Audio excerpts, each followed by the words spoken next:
More than 100 of America's biggest bosses, I just hope I can keep up with the guys, have gone undercover in their own companies. That it wasn't as easy as it looks. Lift me up. I'm about to just flip out here. I would almost swear you look like somebody else. Right here, right now, we're gonna shut the restaurant down. More than $20 million has been awarded to employees. So I have a check for $250,000. Oh my. And millions of lives I'm gonna pay off the mortgage. changed forever. For real? This is real. The greatest reward is to see people live their dream. That's a life changer. Tonight, Oh man, that's a big one. on Undercover Boss, Yeah, drugs, everything. the newly elected mayor of Shreveport, Louisiana, I feel older. is on a mission to turn his troubled city around, We haven't had anybody shot, but shot at, of course. to crack down on crime. What I've learned from them, they like the officer presence. Right now, crime going crazy. Unearth the big problems his team is facing, Put on the brake. You've got to remember not to panic. and find a way to fix the city for a brighter future. You have to turn any kids away? Unfortunately, I have to. Going undercover, he'll be facing down fires, There we go. dealing with the harsh realities, We're paying for the snacks. It comes out of my pocket because the snack could be the last meal. and hearing the hard truths. These people in charge just don't get it. They've never been there. If you've been there one time, you'll never forget it. But how will his coworkers react Are you serious? when they discover what? That he's really the mayor? There's almost not words to explain. All this next on Undercover Boss.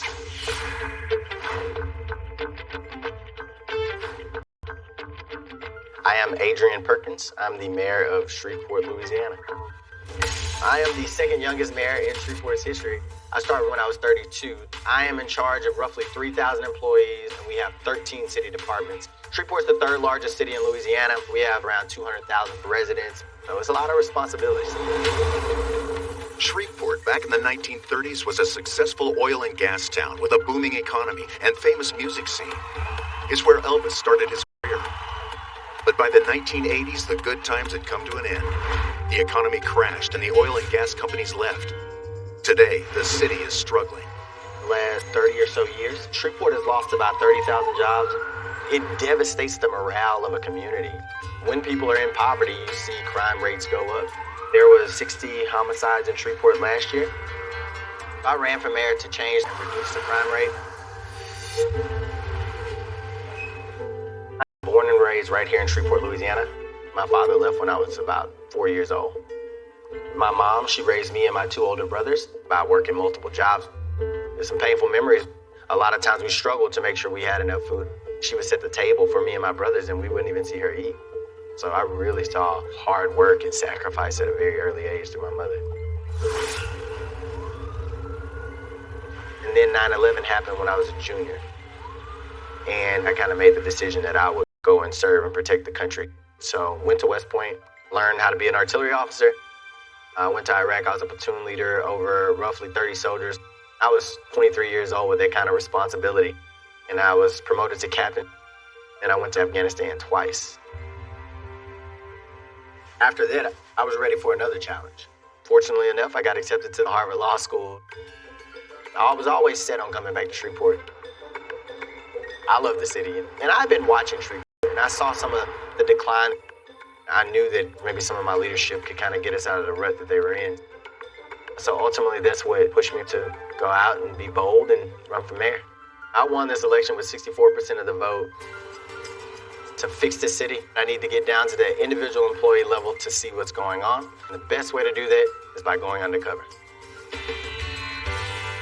Y'all want some coffee? Anybody? Coffee? No. Too Okay, much? thanks. All right. So invited everybody here to let you know something. I've been keeping a bit of a secret. I am going to be on the show Undercover Boss. So that's what this is. Yeah. So the person I'm going to be, my name will be Wayne Oliver. And I work for a steel company, but I got displaced by technology, so I'm trying to find another profession. How do you know they're not going to recognize you? There are no guarantees, but once you see the outfit, it's going to be pretty convincing that I'm not me. Are you ready to become Wayne? I am ready for my transformation. Going undercover in our departments will allow me to see the day-to-day activity of my workers. As the mayor, I intimidate them sometimes and they won't disclose things when they don't think they're talking to the boss. I can get that raw feedback. Going back to my military time I did with special operations missions, I am pretty confident that I'll be able to keep this under wraps. Looks like... Here we go. Oh, wow. Oh, yeah. Yeah, this is pretty cool. I feel older.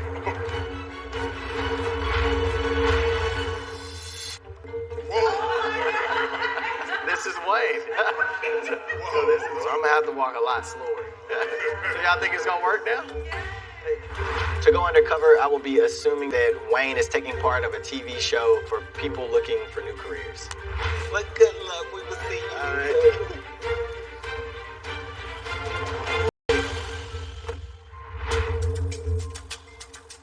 So this is my first time out being Wayne, and I'm confident about this disguise. Today I'm going undercover in Shreveport Fire Department. The fire department is very important in just about any city. We have 22 stations looking after 200,000 citizens. Last year there were over 44,000 call-outs. Our fire department is one of Shreveport's first lines of defense, but it's underfunded. Half of our fire trucks in the city are over 15 years old. Louisiana has the second lowest pay for firefighters in the U.S., making it hard to keep them. So I need to go undercover to experience firsthand the realities of being a firefighter and see what we can realistically improve. Today I'll be working with Dylan. He's a fire engineer, and I really want to get the inside scoop, so I'm hoping he's open and honest. I'm Wayne, how you doing? Hey Wayne, Dylan, nice Good to see you. Where you from? I'm from Georgia. Yeah, just left a steel plant, man. Got fired, but looking for another career, so I wanted to check you guys out. Yeah, man, we'll go over the truck, and as a matter of fact, we'll pull it outside, and if you meet me right out there, I'll pull it around, we'll go over it. All right, good, man. good. I'll see Yes, you in a sir. second. When he first walked in, my first impression was that he was slightly older for a rookie fireman. It's a physical job. It's going to put him to the test. He's going to feel the pressure.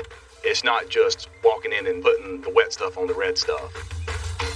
You're the firefighter today, right? So you got to put on your gear. Yep. And the way that we do it in the academy is that you have to have all your gear on within 2 minutes. I'll walk you through what you need to do and how you need to do it. Kick off your boots, throw that Nomex on your head, all right?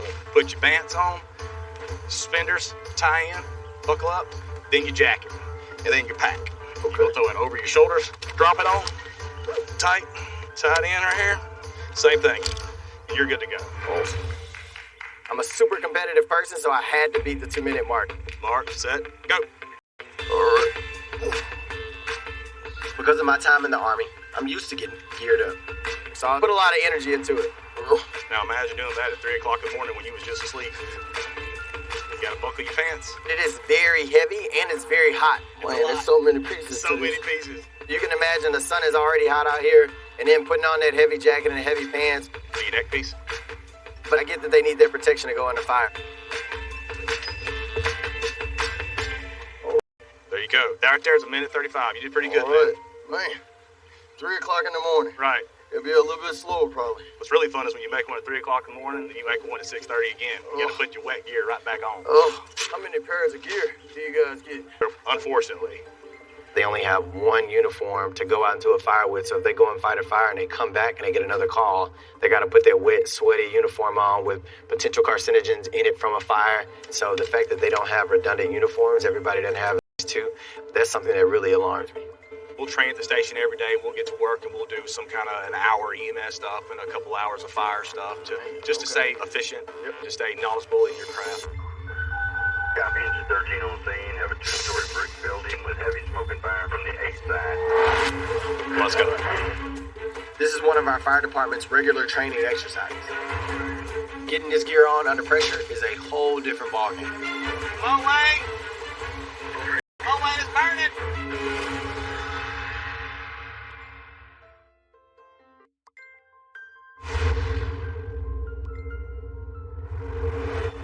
I'm the mayor of Shreveport, and I'm going undercover in my city's fire department. Copy, engine 13. Let's go. Right now we're going out on one of the regular training exercises where response time is everything. We got here, it was dark, everybody was running. You could tell they knew exactly what they were doing. I wasn't as fast, but they were lightning. I mean, they probably were in the truck in like 30 seconds. But I'm still outside like struggling with my pants. Come on, Wayne. And I'm grabbing the jacket. Come on, Wayne, it's burning. In that scenario, we had 3 people on the truck already. If he's taking that long, if it's burning, deuces. See you later. In the truck, sirens on, knowing that we were headed to fight a fire. You get a little anxiety because you don't know exactly what you're going to be doing, how crazy this fire is going to be. It was a lot of adrenaline. Oh man, that's a big one. Grab this. Come on. Pull. Pull. There we go. Leg it out. We got here, it was dark. Everybody was running out. You could tell they knew exactly what they were doing. I guess that's the point of regular training exercises. I'm just hoping I can keep up. Okay. What do I do? Please. Down the air out. All right. Focus. Come here. Focus to your right. Dylan was monitoring the water pressure. I was the rookie big time. It's smoking hot. Yes, sir. When we were out there, it got really, really hot, and I could feel myself kind of sweating. I understand now why 2 soups really helped our firemen. I did get a bit of an adrenaline rush. Just felt my heart beating a little quicker. Come all the way out.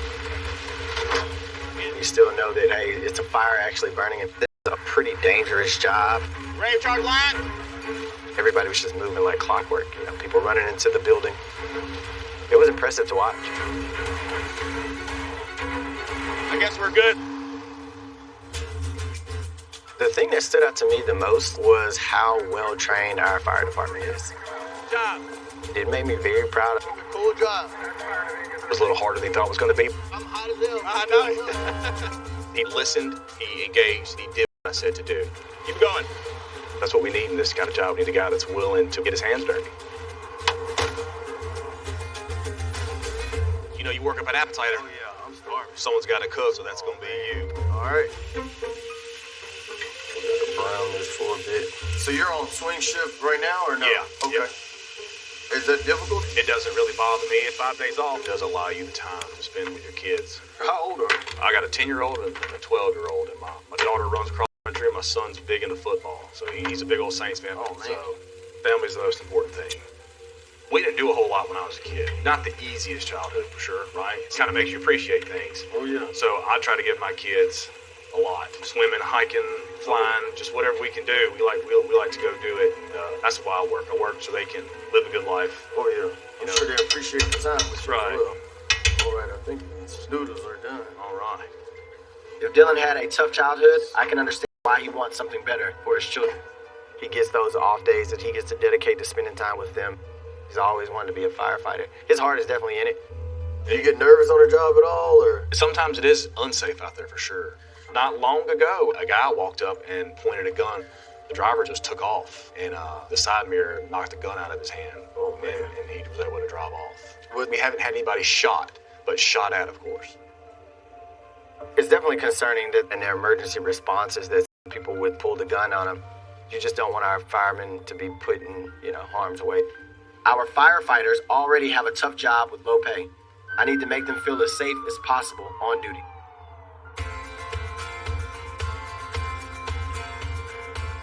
Today I'm going undercover at the Airport Park Recreational Center. I grew up in Shreveport. I know how rough the streets here can be. I could have gone a million other directions given the neighborhood that I grew up in. The title of my campaign was Leadership for the Future.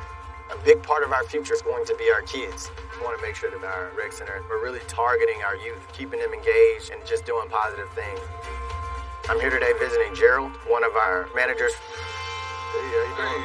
Wayne. Coach Brown, man. Good to meet Pleasure you. to meet you, man. I ain't been to Shreveport long, so I just want to check it out, looking for a job. Hey, I'd be happy to show you around. I don't know if you're familiar with recreation centers, but this one of the centers kept me out of trouble.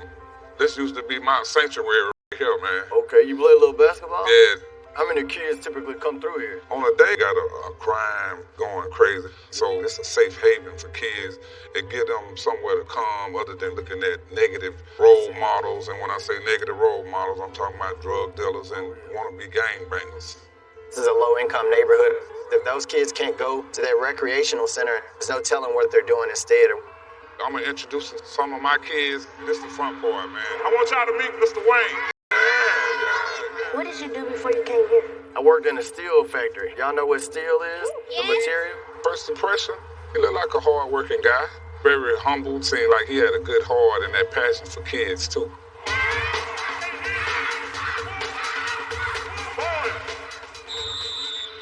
Don't hit nobody in the head, throwing low. Oh, they trying to get you, coach.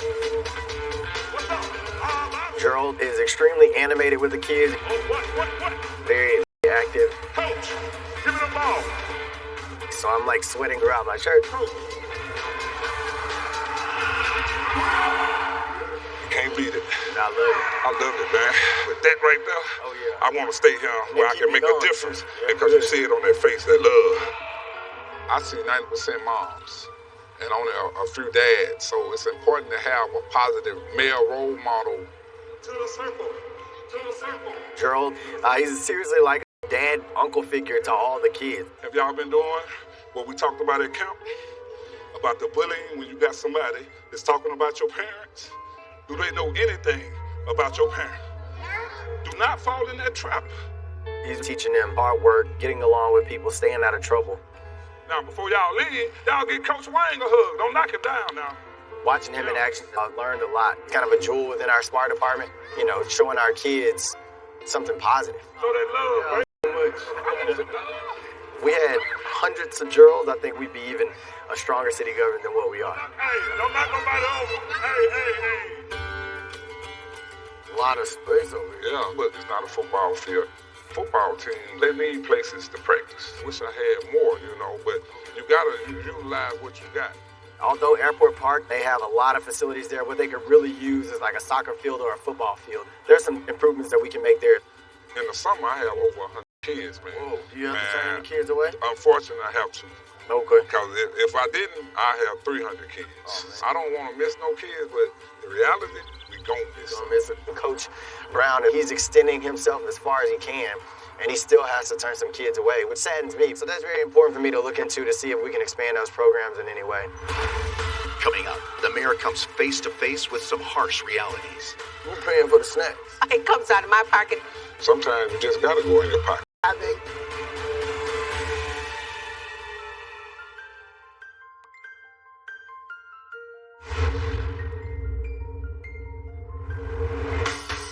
I'm the mayor of Shreveport, and I'm going undercover in my own city. Today, I'm undercover in Shreveport's recreation centers with manager Gerald. Hollywood Heights is one of our centers where kids can go after school if no one is home. I went to something similar growing up, so this program is very close to my heart. Hey, how you doing? I'm Wayne. Okay, Good to nice meet to meet you you, as too. well. School days, we have the after-school program. The kids do their homework. What's your favorite subject? Social studies. Coloring. Coloring is your favorite thing? After homework is over, we allow them to play games. And when they out there playing kickball, do they have footballs? Well, we have donations, and Okay. people come in. We go in our own pockets. So what do you go in your pocket for? Football, pool sticks. Something else that I learned that's very, very troublesome to me is that they're paying out of their pocket, not from the city budget. Because sometimes put in a request order. Okay. And you can put 3 basketballs, 2 footballs. But you got to put that order in, and it sits on this desk. Okay. And it sits on that desk before it's even signed down. Who's paying for the snacks? It comes out of my pocket, and I make sure the kids have snacks every day they come in, because I don't know, the snack could be the last meal. Sometimes you just got to go in your pocket. I just don't think it's acceptable. I don't think that's in line with my campaign. See y'all later. Bye. All right. Coach. It's just something I really got to think about to see how we can possibly help out.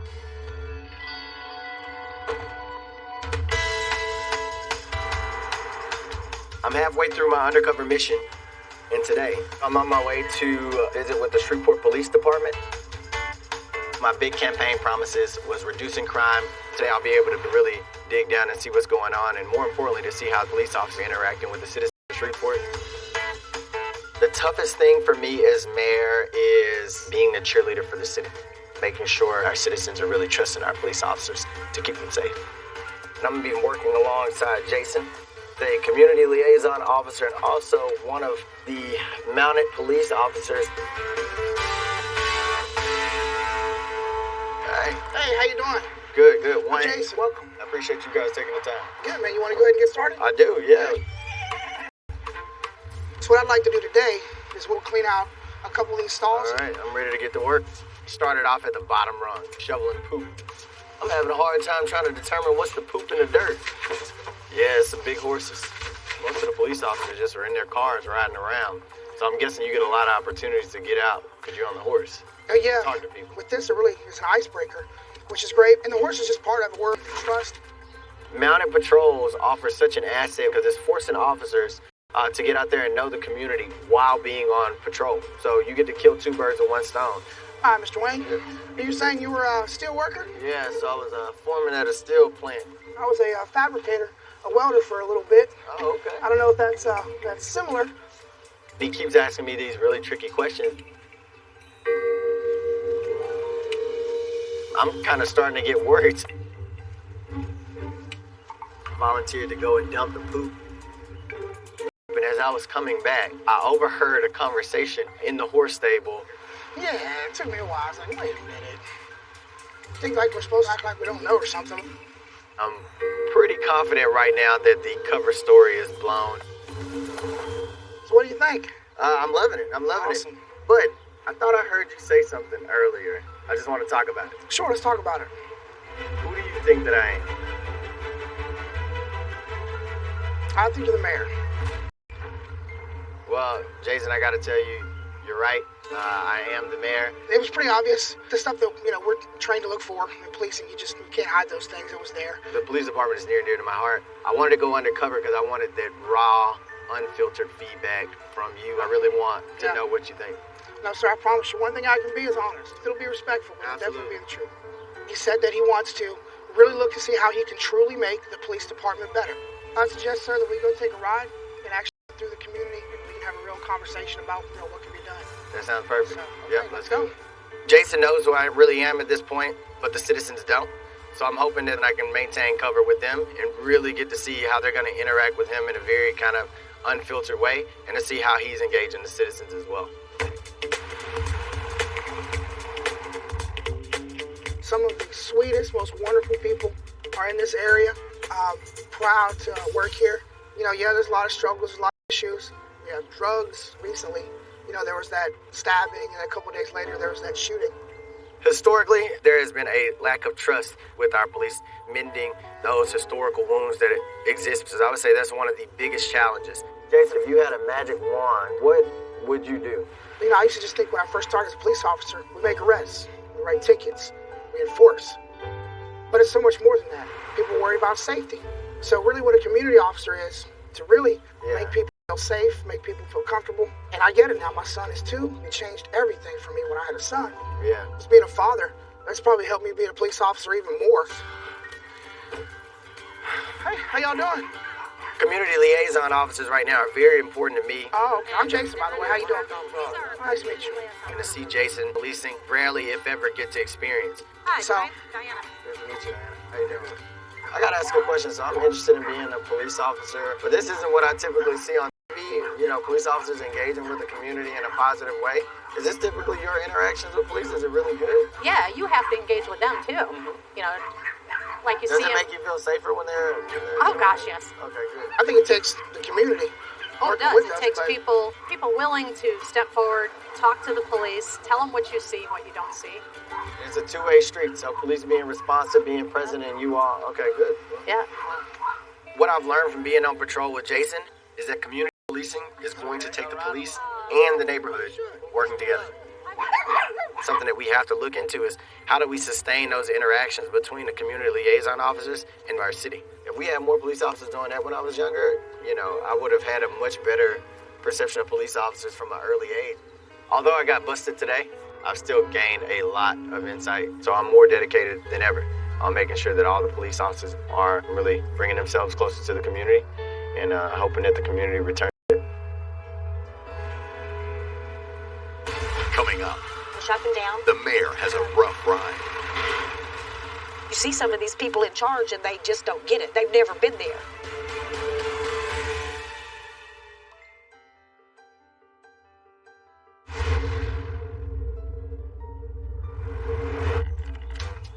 I'm the mayor of Shreveport, going undercover in my own city. Today I'll be working with my park maintenance team, and they do things like cutting grass and maintaining parks. Shreveport's population has been declining for some years. I'm a big believer that if we look good, it makes the place feel safer and more prosperous. So it's more likely to attract new residents and businesses. Park maintenance looks after 125,000 square miles of city land and over 60 parks on a very tight budget. They have a lot of responsibility. They're constantly just kind of spinning their wheels to try to maintain as much as possible. Today I'm going undercover to see how morale is doing. I want to make sure that our employees are motivated to maintain our city as best as possible. I'll be shadowing Mary. She's been with park maintenance for over a year. So I'm going to be seeing what she does on a day-to-day basis. Hello. Hey, I'm Wayne. How you doing? Hi, Wayne. I'm Mary. It's nice to meet you. Good to meet you. I heard you was a steel worker. Yeah, I was. Unfortunately got laid off, so just trying to find some work. Been there, done that. Okay. Today we're going to take Wayne over to teach him what driving the tractor could entail and what would be expected of him. It's real simple. Your gears over here, you got to push up and down. Look, okay, put your clutch in. Clutch on. Now you come off the clutch and you hang on and watch what you do. Put on the brake immediately. Okay, you got to remember not to panic. Mary was very thorough in teaching me how to do the tractor. It's all about the clutch foot releasing more gentle. She covered every single possible base. Put your clutch and brake back in. Oh, there. Good, there we go. Don't try to do no fancy turning. I'm gonna keep it straight. I noticed his nerves seem to be up. It's not just super easy to do. I'm going around the pole. Well, any way you want to go. Just don't get in the pole. I will not, I promise. Use the gas. Okay. You don't want to see the tractor go careening off the hill with somebody in it. You can't just throw somebody in on something like this. It'd be complicated. Right. And all you have to do stopping is clutch and brake. Ready? Put the clutch all the way in first, always. Were you comfortable with that? I was. Okay. The park's employees don't just make our city beautiful. They also are expected to maintain their equipment. Engine-wise, first thing you're always supposed to do, we have these air filters. And with this wand, when you're trying to get dirt out, I'll let you do that. Okay. It's not bad. You're not doing a lot. Mary's showing me how to check the oil. Yeah, we're good. How to fix a light. It's going in. Looks good. How to lift the blades up in the back that cut the grass. Oh, I see it. Pull it towards me. I'm grateful because Mary is saving the city money by keeping these machines in tip-top condition. She's really giving her all into this job. I have a trailer. I've been a single parent for years. Okay. I've barely made a living. If I had the money, I could go back to school. I don't even know what I'd do if I went back to school. Do you know? Yeah, I do. I thought about IT. Oh, yeah. For somebody that's so smart, that knows their tractor back and forth, not to have the opportunity to go to school, that kind of breaks my heart a bit. What do you guys do for lunch around here? Well, that gazebo area would be good. All right. When I got this job with the city, I was really happy because I'd lost the job I had before that. And I was raising twins on my own. It's not easy out there. I struggled too when I was growing up. Are you making enough of the city to kind of see a way out? Or? Slowly, if I'm careful. I've got places in my trailer that need to be fixed. There's at least 3 spots. If they weren't covered up, you can see down through the ground. It's cold. It's cold as My grandmother lived in a trailer and experienced some of the same things. Yeah. The wood is rotted. The roof needs to be replaced. Grand total, it's going to cost me about $4,000 or $5,000. We can't afford to pay our employees a ton of money. So for me to, be the mayor of the city and to know that I have employees that are struggling in that manner, it's hard. I feel like people are constantly walking around on eggshells thinking that they're going to lose their job. You're very disposable. Your self-confidence, you're blown away. You okay? Yeah. I'm sorry. What? No, it's okay. You see some of these people in charge and they just don't get it. They've never been there. If you've been there one time, you'll never forget it. Oh, yeah. Hearing Mary's story, living paycheck to paycheck, reminded me of my own mother. It's really one of the reasons why I wanted to go undercover. Even if we come up short on giving our employees raises, at a minimum, we can make sure that they feel valued. We wouldn't be this community without people like Mary.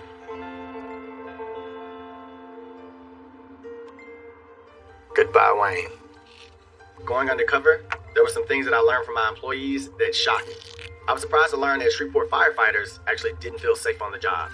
Staff at our are paying out of their own pockets, and employees are feeling undervalued. It's made me realize how much I need to do.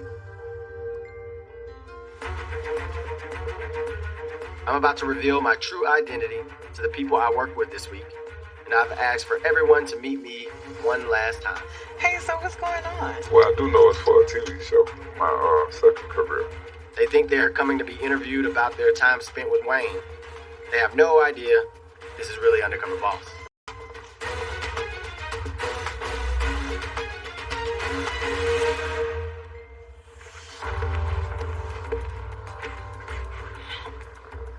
You know who I am? You're the mayor of Shreveport. I seen you last night on the news. Yeah. Anything familiar? Voice? Tea? Oh my gosh. Now that you brought it up and you're sitting in front of me. Well, there is no Wayne. There is no Wayne. I am Adrian Perkins, the mayor of Shreveport, and you are on Undercover Boss. Are you serious? Wow. I'm shocked. How'd I do? Coming up, That's amazing. the mayor delivers life-changing news. What? Are you serious? There's almost not words to explain.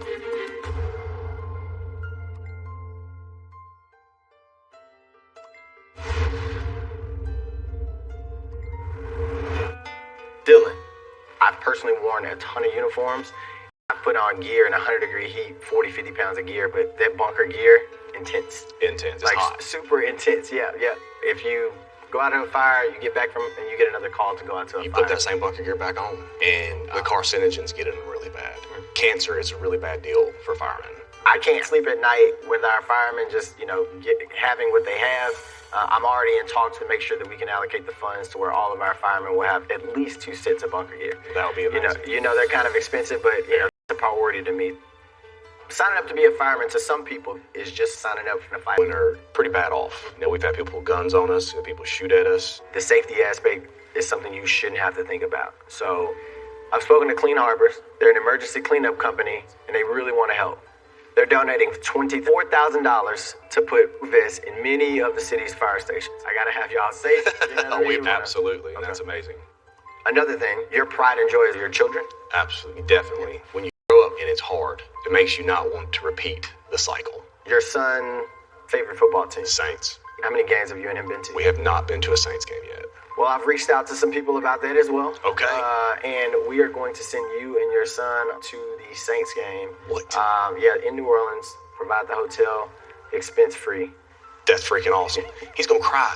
That isn't all. I've reached out to some friends, and we want to start a $4,000 college fund for your son and daughter.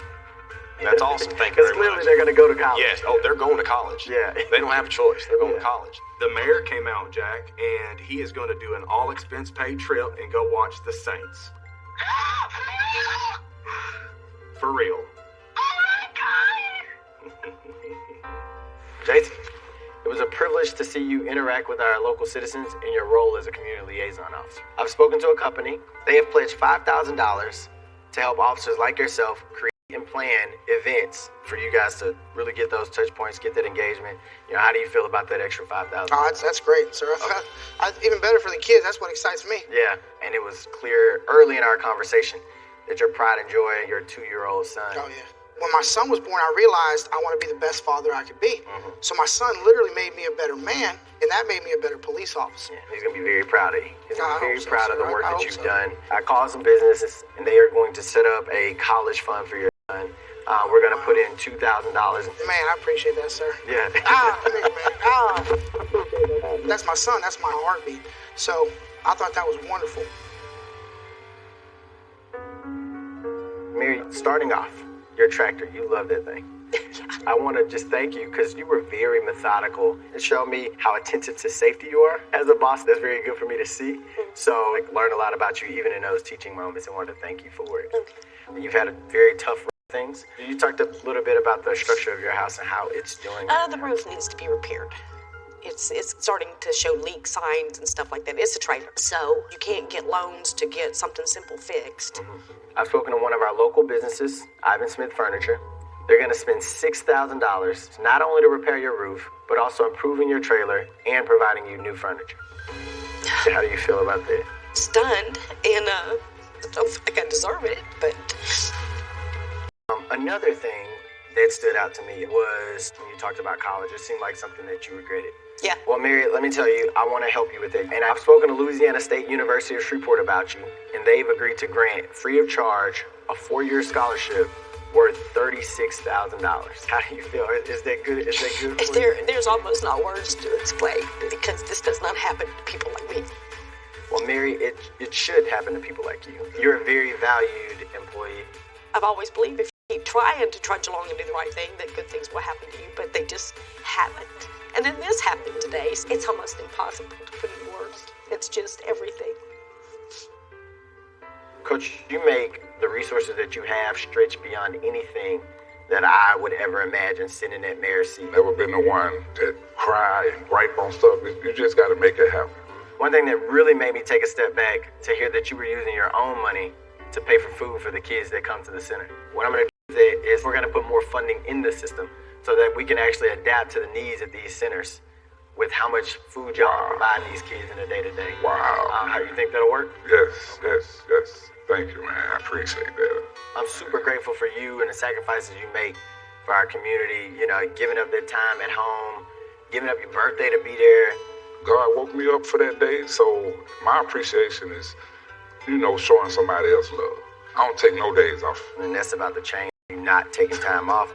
I called some friends, a local business, and told them about your story, and they are going to send you all expense paid luxury vacation, $10,000 with your family.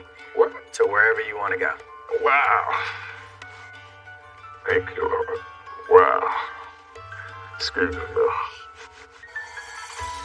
You know, I know we allocate resources that we have. The city can only do so much, but I mean, you are magic with what you do, but we can always do better. So I called our friends at Dick's Sporting Goods Foundation, and what they're going to do is donate $110,000 to build 2 multi-purpose sports fields. Are you serious? Right here in Shreveport.